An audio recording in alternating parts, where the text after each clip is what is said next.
नमस्कार दोस्तों। कल्पना कीजिए दो भाई जो कभी एक दूसरे के लिए जान देने के तैयार थे, एक दिन ऐसे दुश्मन बन जाते हैं कि पूरा राज्य उनके संघर्ष का मैदान बन जाता है। एक भाई अत्यंत शक्तिशाली, जिसे हराना लगभग असंभव था, और दूसरा भाई भय और अन्याय के कारण जंगलों में भटकने को मजबूर था। लेकिन इस कहानी का सबसे बड़ा रहस्य यह नहीं है कि युद्ध किसने जीता। सबसे बड़ा सवाल यह है कि भगवान राम ने बाली को सामने से युद्ध करने के बजाय छिपकर बाण क्यों मारा। आज हम सुनेंगे रामायण की एक बेहद रोचक कथा, सुग्रीव और बाली के युद्ध की पूरी कहानी। तो चलिए कहानी शुरू करते हैं। कहानी में प्रवेश करते हैं।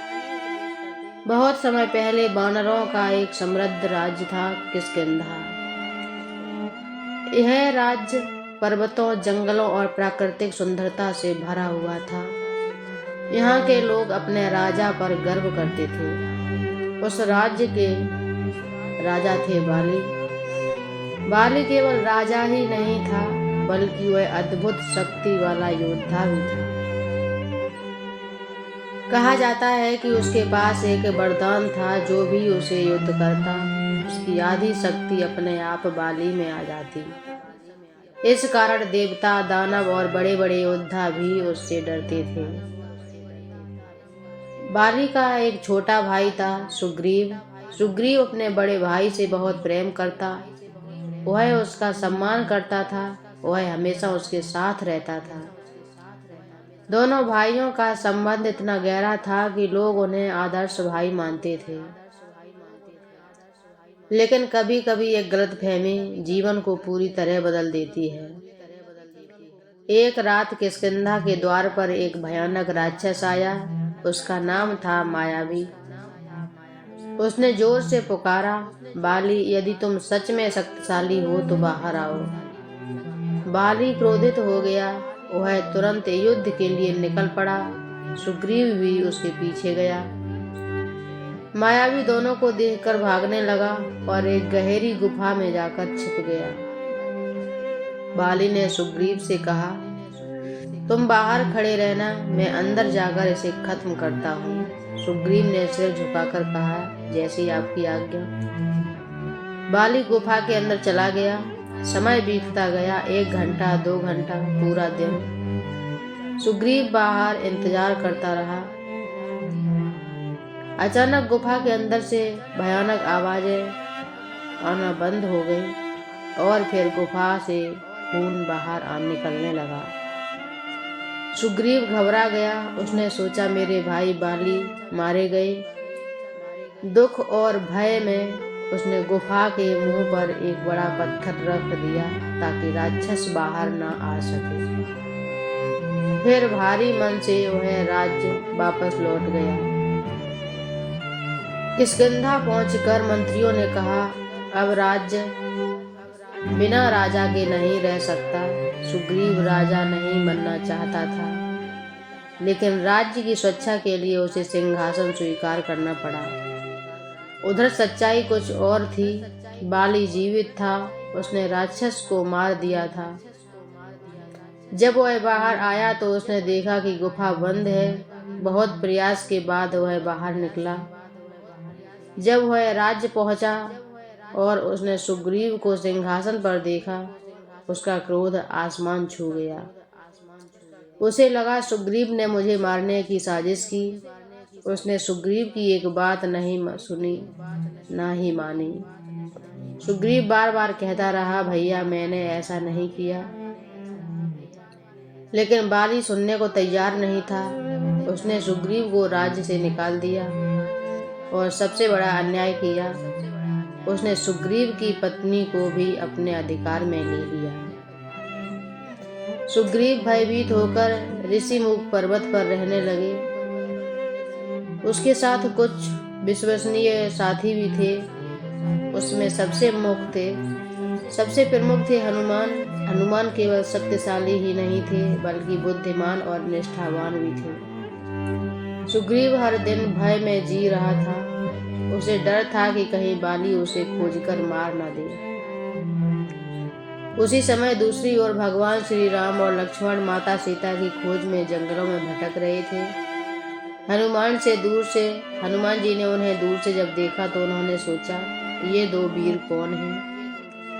हनुमान ब्राह्मण का भेष बनाकर उनके पास पहुंचे। राम और लक्ष्मण से बातचीत करने के बाद उन्हें समझ आया कि ये साधारण मनुष्य नहीं है। वे उन्हें सुग्रीव के पास ले गए। सुग्रीव ने अपनी दुख भरी कहानी सुनाई। राम ने सब कुछ ध्यान से सुना। फिर उन्होंने कहा, तुम्हें न्याय दिलवाऊंगा। सुग्रीव ने वचन दिया, मैं माता सीता की खोज में आपकी सहायता करूंगा। दोनों के बीच मित्रता हुई। सुग्रीव डर रहा था।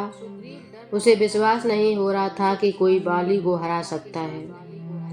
तब राम ने अपनी शक्ति दिखाने के लिए एक विशाल वृक्ष को एक ही बाण में भेद दिया। सुग्रीव को विश्वास हो गया। फिर वह बाली को युद्ध के लिए ललकारने पहुंचा। बाली बाहर आया। दोनों भाइयों के बीच भयंकर युद्ध शुरू हो गया। मुक्के, घूसे, गर्जना, पूरा जंगल कांप उठा। लेकिन एक समस्या थी, दोनों भाई बिल्कुल एक जैसे दिखते थे। राम समझ नहीं पाए कि कौन बाली है और कौन सुग्रीव, इसलिए उन्होंने बाण नहीं चलाया। सुग्रीव बुरी तरह घायल होकर वापस भाग आया। वह नाराज होकर बोला, आपने मेरी सहायता क्यों नहीं की? राम ने कहा, मैं तुम्हें पहचान नहीं पाया। दूसरी बार राम ने सुग्रीव के गले में फूलों की माला पहनाई। अब पहचान आसान थी। सुग्रीव फिर बाली को ललकारने आया। बाली की पत्नी तारा ने उसे रोका। उसने कहा, मुझे कुछ अनिष्ट होने का संकेत मिल रहा है। लेकिन बाली अपने अभिमान में था। उसने कहा, मुझे कोई नहीं हरा सकता। फिर युद्ध शुरू हुआ। दोनों भाई पूरी शक्ति से लड़ने लगे। कुछ समय बाद बाली भारी पड़ने लगा। तभी राम ने धनुष उठाया। उन्होंने लक्ष्य साधा और एक तेज बाण छोड़ा। बाण सीधा जाकर बाली के सीने में लगा। बाली जमीन पर गिर पड़ा। घायल बाली ने राम की ओर देखा। उसने कहा, हे राम, आपने छिपकर मुझ पर वार क्यों किया? राम ने उत्तर दिया, तुमने अपने भाई के साथ अन्याय किया। तुमने उसके अधिकार छीन लिए। राजा का कर्तव्य धर्म की रक्षा करना है। बाली धीरे धीरे अपनी गलती समझने लगा। उसका क्रोध शांत हो गया। अपने पुत्र अंगद को बुलाया और कहा, अब से सुग्रीव और राम का साथ देना। कुछ समय बाद बाली ने अपने प्राण त्याग दिए। इसके बाद सुग्रीव किष्किंधा का राजा बना। उसने अपना वचन निभाया। चारों दिशाओं में वानरों की सेना भेजी और यहीं से शुरू हुई माता सीता की खोज, जिसने आगे चलकर रावण के अंत का मार्ग बनाया। यह कहानी केवल युद्ध की नहीं है। यह कहानी सिखाती है कि गलतफहमी रिश्तों को तोड़ सकती है। अहंकार इंसान को अंधा कर सकता है और न्याय देर से मिलता है, फिर भी उसका महत्व बना रहता है। अगर आपको यह कहानी पसंद आई हो तो वीडियो को लाइक करें, चैनल को सब्सक्राइब करें और कमेंट में लिखें जय श्री राम। मिलते हैं अगली कहानी में, तब तक के लिए धन्यवाद। जय श्री राम, जय सीताराम।